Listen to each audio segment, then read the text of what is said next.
अस्सलाम वालेकुम दोस्तों, क्या हाल है? ठीक हो दोस्तों? सोशल मीडिया ते पिछले कोई 6-7 दिन तो मैं वेख रहा कि एक वीडियो जिहड़ी है ना वो नज़र आ रही है। तो एक बाबा जी ने, बजुर्ग आदमी ने, सफ़ेद रेश है उन्हां दी, इमामा शरीफ है सिर ते और उन्होंने एक सफ़ेद रंग का कपड़ा ऊपर लिया।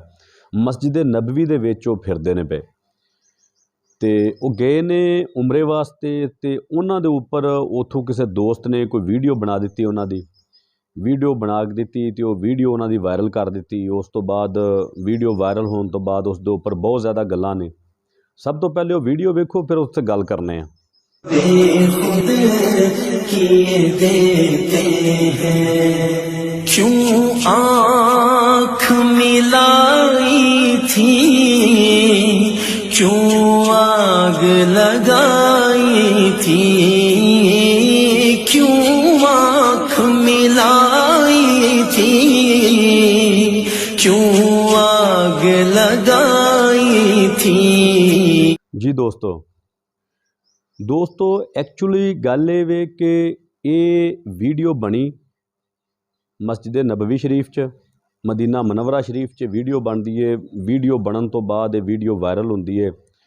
सऊदी अरब दे विच जिहड़े सोशल मीडिया के लोग सन, जिहड़े उत्थे टिकटोकर वगैरह सन, उन्हां लोगों ने हर बंदे ने अपने हिसाब नाल टिकटोक के उपर ये बाबे होरां दी वीडियो जिहड़ी है इनू ऑन एयर कर दिता।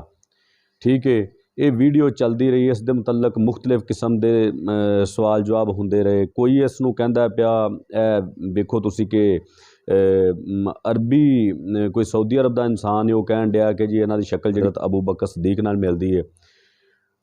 एक कहन दिया जी कि इन्हां दी शक्ल जिहड़ी अब्दुल्ला इब्ने मसूद नाल मिलदी है।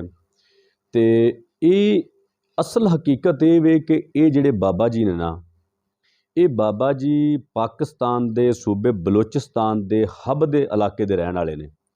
अब्दुल कादर मरी इन्हां दा नाम है। उमरा करने वास्ते गए, वडेरे बंदे ने। वज़ू करन तो बाद इन्हां ने नंगे पैरी अपना या नमाज पढ़ के मस्जिद दे विचों निकले ने। तो इन्हां दे पैरां च जुत्ती कोई नहीं, ये नंगे पैरी ने। डेफिनेट गल है मस्जिद एरिया फिरन डे ने उत्थे। तो ये अखां तो लगता इन्हां दी नज़र थोड़ी जी घट है बाबे होरां दी। ते बाबे होरी ना उपर बिल्डिंगां अल वेंदे ने इस तरह ना। हाथ दे विच उन्होंने अपना जिहड़ा हाथ दे विच सोटा उन्होंने पकड़िया, अपना जिहड़ी उन्होंने सहारा देने वाली लाठी उन्होंने हत्थ च पकड़ी। इस दे उपर इतनी गल्लां मैनूं इस कौम की समझ नहीं आती कि तुसी एक थोड़े जे व्यूज़ लैण वास्ते थोड़ियां जिहियां चीज़ां टिकटॉक ते चढ़ा के इसनूं वायरल करके ना कुछ। मैं सिर्फ इहदी हकीकत दसनी चाहना वां कि एक्चुअली ये जिहड़ी वीडियो इस तरीके चलाइयां जांदियां ने या काम किया जाता है, इहदे साइड इफैक्ट्स की ने, इहदे नुकसानात की ने। सब तो पहली गल ये वे कि नुकसान इहदा ये होएगा कि ये लोगों के जहन दे विच चीज़ नक्श कर दी जाएगी कि हज़रत अबू बकर सदीक या हज़रत अब्दुल्ला इब्ने मसूद जिहड़े ने रज़ी अल्लाह तआला अन्हु, उन्हां दियां जिहड़ियां शक्लां ने, शक्ल मुबारक दे नाल बाबा जी होरां दी शक्ल जिहड़ी है जी उन्हां दे नाल मैच हुंदी है। मैनूं एक गल की समझ नहीं आती इस उम्मते मुसलमान की, इन्हां नौजवानों की, मुसलमानों की जिहड़े एक काम करते हैं इस दे उपर कि तुहानूं एक बाबा जी की शक्ल जिहड़ी है 1450 साल पहले दे सहाबा कराम जिहड़े ने उन्हां दी शक्लां दे विच ते नज़र आ गई है। ठीक है, लेकिन तुहानूं उस सहाबा कराम जिहड़े सन उन्हां दा जिहड़ा असार सी, उन्हां दी जिहड़ियां कुर्बानियां सन, उन्हां दा जिहड़ा इस्लाम दे उपर चलना सी, तुहानूं वो ते नज़र कोई नहीं आउंदा। दूसरी चीज़ ये वे कि तुहानूं अक्सर औकात में वेख्या है कि पानी का जाला डिंगा सीधा हो जाए तो उस दे उपर क्रास ला के तो सोशल मीडिया से चाढ़ देंगे, कहणगे जी अल्लाह का नाम लिखा। कभी किसी बकरी के लेले के उपर, किसी भेड़ के लेले के उपर, किसी जानवर के उपर अल्लाह ते मुहम्मद का नाम लिखा। यार मैनूं इस गल की समझ नहीं आती कि इतने बाबरकत नाम ने, अल्लाह तआला का नाम और नबी करीम सल्लल्लाहु अलैहि वसल्लम का नाम। तो अल्लाह तआला की ज़ात जिहड़ी है वो सारा कुछ करने वाली है। ठीक है ना। तो अल्लाह तआला की ज़ात नूं की मकसूद सी कि एक जानवर के उपर अपने प्यारे नबी करीम सल्लल्लाहु अलैहि वसल्लम अपने महबूब जिहड़े ने उन्हां दा नाम उस जानवर के उपर अल्लाह तआला की ज़ात जिहड़ी नक्श कर देवे। तक कोई जाला सीधा हो गया पानी के उपर, तुसीं क्रास लांदे हो, ये मुहम्मद सल्लल्लाहु अलैहि वसल्लम लिखा है, ए अहमद लिखा, अली लिखा, हुसैन लिखा। खुदा दा वास्ता जे ये चीज़ां जिहड़ियां ने दीन च कमज़ोर करने वालियां गल्लां ये ने। ਐਸੀ ਕੋਈ ਵੀ ਗੱਲ ਨਹੀਂ ਹੁੰਦੀ। ਅਗਰ ਤੁਸੀਂ ਤਬਾਹ ਕਰਨੀ, ਅਗਰ ਪੈਰਵੀ ਕਰਨੀ ਹੈ ਤਾਂ ਉਹਨਾਂ ਦੇ ਨਕਸ਼ੇ ਕਦਮ ਤੇ ਚੱਲੋ। ਨਬੀ ਕਰੀਮ ਸੱਲਮ ਦੇ ਬਤਾਏ ਹੋਏ ਜਿਹੜੇ ਅਸੂਲ ਨੇ ਉਹਨਾਂ ਤੇ ਚੱਲੋ। ਕੁਰਾਨ ਪਾਕ ਦੀਆਂ ਜਿਹੜੀਆਂ ਆਇਤੇ ਮੁਬਾਰਕਾਂ ਨੇ ਉਹਨਾਂ ਤੇ ਅਮਲ ਕਰੋ।